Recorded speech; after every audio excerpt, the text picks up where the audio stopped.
இன்றைக்கி மீல் மேக்கரை வச்சு கிறிஸ்பியான கோலா உருண்டை எப்படி செய்யலான்னு பார்க்கலாம். அதற்கு மீல் மேக்கர் எல்லாமே சுடுதண்ணில் போட்டு சாஃப்டானதுக்கப்புறமா தண்ணி எல்லாத்தையும் வடித்து எடுத்துகிட்டு ஒரு மிக்ஸி ஜாருக்கு மாற்றிக்கலாம். காரத்துக்கு 3 பச்சை மிளகாய், கொஞ்சம் போல் மஞ்சத்தூள், 1 டேபிள் ஸ்பூன் பெருஞ்சீரகம், 1 டேபிள் ஸ்பூன் போல் கரம் மசாலா, 2 டேபிள் ஸ்பூன் தனி மிளகாத்தூள் சேர்த்துக்கிறேன். கூடவே கொஞ்சமாக ஜீரகத்தூள் ஆட் பண்ணிக்கிறேன். 4 டேபிள் ஸ்பூன் போல் கடலை மாவு, 2 டேபிள் ஸ்பூன் போல் அரிசி மாவு சேர்த்துக்கலாம். கூடவே கொஞ்சமாக கருவேப்பிலை இலைகள் சேர்த்துக்கலாம்.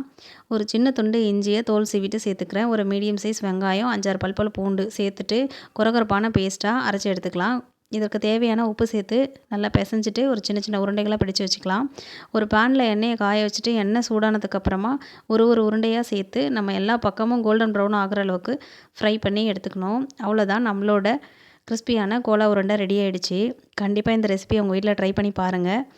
குழந்தைங்களுக்கு ரொம்ப பிடிக்கும். எப்படி இருந்துச்சுன்னு கமெண்ட்டில் சொல்லுங்கள். தேங்க்யூ.